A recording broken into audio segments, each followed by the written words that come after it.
Hello students, myself Manoj Kumar Sharma, Assistant Professor, Poddar management training institute Vatika. विद्यार्थियों, कल हमने अध्ययन किया था मेंटल हेल्थ के संदर्भ में।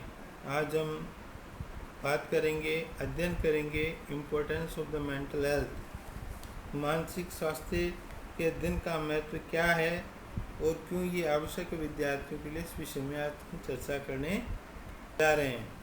सबसे पहले देखिए कि हम ये देखेंगे कि मानसिक अस्वस्थता जो होती है इसके प्रमुख लक्षण कौन कौन से होते हैं।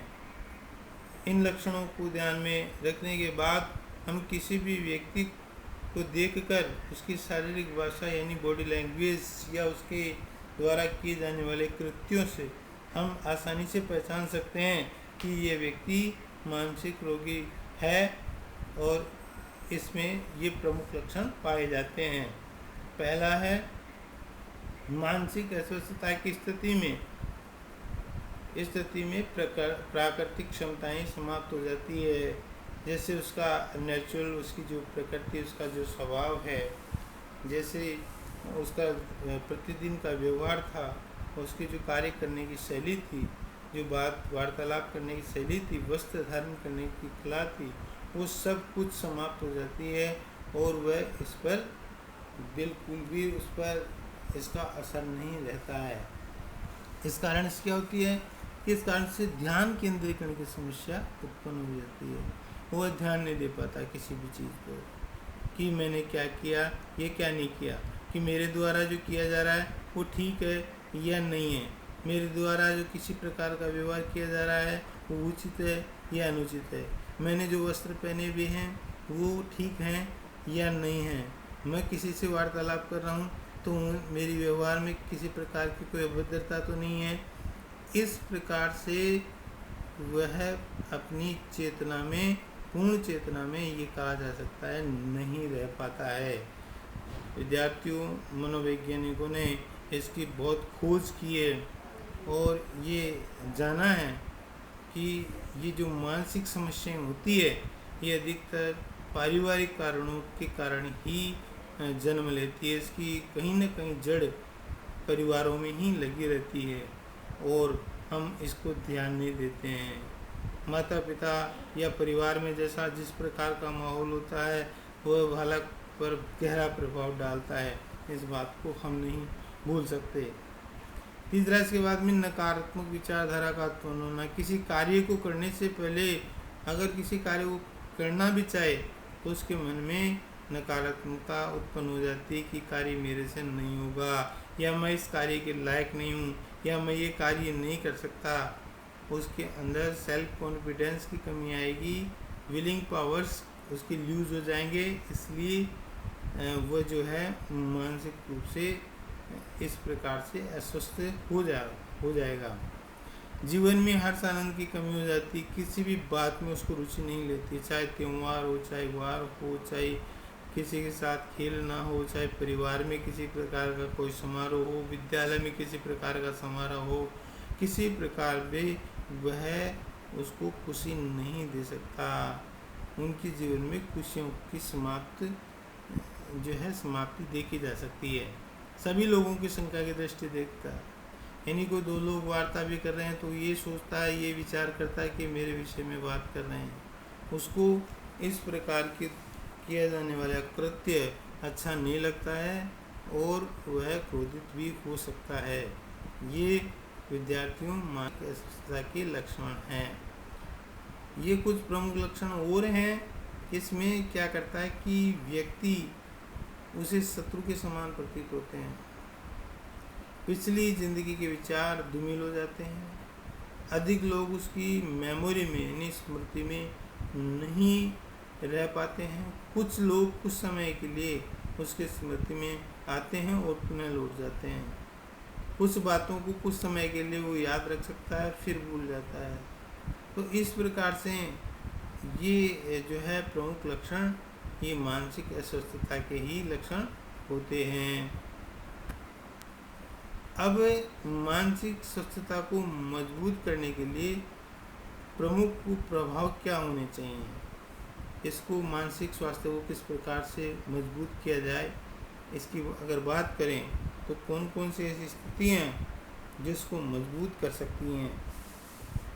ये सबसे पहले है जागरूकता। मानसिक स्वास्थ्य को प्रभावित करने वाले कारकों में सर्वप्रथम यदि अगर किसी की बात की जाए तो है जागरूकता, कि व्यक्ति में मानसिक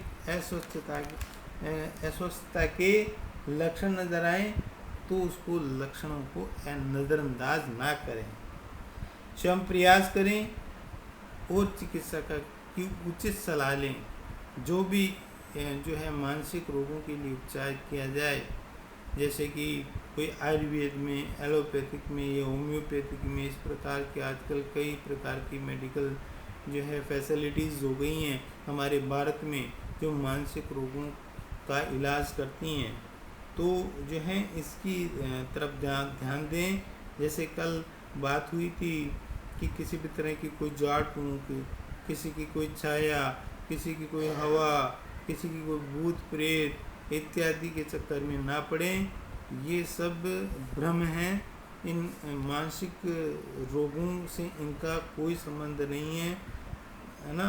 इसलिए आप इस बात में विशेष ध्यान दें।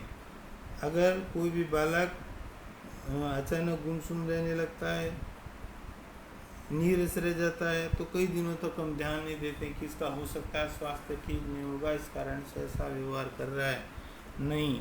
लेकिन किसी भी प्रकार का अगर आप उसके मन में दुश्चिंता चल रही है, भाव चल रहा है, कोई भय मन में सता रहा है, तो उसको आप उसको बालक से इस संदर्भ में ध्यान दें, जागरूक रहें। जागरूक रहेंगे तो वह बालक किसी भी तरह के मानसिक रोगों का शिकार होने से बच जाएगा। दूसरी है मुक्त वार्तालाप, चाहे शिक्षक हो चाहे माता पिता हो। वर्तमान में आप देखते हैं कि स्नेहपूर्ण भावनाओं से अगर बात की जाते हैं, इमोशनली अगर टच बालक से रहता है तो वह उसके मन में किसी प्रकार की कुंठाएँ, द्वंद्व, दुश्चिंताएँ, तनाव, अवसाद आदि का कोई स्थान नहीं रहता है। वह निडर होकर अपनी बात घर वालों को बताता है, निडर होकर अपनी समस्याएं शिक्षक को बताता है, जिससे वो समस्याएं जो है तुरंत उनका निदान कर दिया जाता है और इस प्रकार से वह मानसिक रोगों का शिकार होने से बच जाता है। हम तीसरी अगर बात करें तो हम बात करते हैं कि मानसिक स्वास्थ्य को मजबूत करने वाले उपाय और कौन कौन से हैं। तो पहले फिर है उचित सलाह, कि उचित सलाह दी जाए कि मानसिक अस्वस्थता के ऊपरी काल मार्गदर्शन एक ऐसी सीधी मैं मानता हूँ जिससे बालक को समय पर अगर ये दी जाए तो बालक किसी तरह की मानसिक रोगी नहीं बनेगा। उसके अंदर ऊर्जा पैदा होती रहेगी, उसके अंदर उत्साह बढ़ते रहें, चाहे अंक कम आएँ या अधिक आएँ, उसके लिए ज़रूर उसको प्रोत्साहन करें। चाहे खेल कूद में किसी भी प्रकार से वह भाग लेता है तो वो चाहे विजय रहे या न रहे, उसे जो है प्रोत्साहित करें। इस प्रकार से समय समय पर उसको सलाह दी जा रही, तो सलाह देने से जो है वह सही राह पर चलने की कोशिश करेगा और किसी भी तरह से अन्य बातों की तरफ उसका दिमाग, उसका मस्तिष्क कार्य नहीं करेगा। और ये एक ऐसी कला उसके लिए बन जाएगी जिससे वह अपने आप पर जो है विजय प्राप्त कर लेगा कि मैं अगर इस राह पर चलूँगा तो मैं किसी तरह से किसी भी हमारे आत्मविश्वास मेरा मजबूत होगा, विलिंग पावर मेरा ठीक होगा। आगे बात करते हैं स्वरचित लेखन। आजकल विद्यार्थियों आजकल इस बात की कमी हो गई है कि किसी भी तरह से कोई लिखने की जो कला है वह लुप्त होती जा रही है। स्वयं के हम दूसरों के लेख ज़रूर पढ़ते हैं, लेकिन कोई भी चार पंक्ति हमारे द्वारा लिखी हुई नहीं रहती है। तो मैं आपको ये व्यक्तिगत सलाह भी देना चाहूँगा कि आप सिर्फ बालकों को नहीं, स्वयं भी चार पंक्तियाँ, 2 शब्द कहना सीखें, बोलना सीखें, उसको प्रोत्साहित करें। जो बालक ऐसा करता है, चाहे वो घर में हो चाहे परिवार में हो। तो इस प्रकार से अगर जो है अभ्यास किया जाए तो विद्यार्थी इसमें काफ़ी जो है रुचि दिखाता है और ये उसके लिए एक नवीन विषय बन जाता है जो इसके मानसिक स्वास्थ्य को मजबूत बनाता है। इसके बाद में आगे है कि पाठ्य सहगामी गतिविधियाँ। पाठ्य सहगामी गतिविधियों का तात्पर्य है कि पाठ्यक्रम के साथ साथ चलने वाली ऐसी गतिविधियाँ जो उसमें शामिल है, जैसे खेल कूद हैं, नृत्य हैं, सांस्कृतिक कार्यक्रम हैं, ऐसे कार्यक्रमों में उनको भाग लेने के लिए जो है प्रेरित करें और ध्यान रखें। व्यक्तिगत रूप से अगर अवलोकन कर रहे हैं तो बालक कितना उसमें रुचि ले रहा है, कितना ध्यान दे रहा है। तो इस प्रकार से आपके द्वारा इस प्रकार का सहयोग बालक के मानसिक स्वास्थ्य को मजबूत बनाएगा। फिर है सुझाव पेटिका।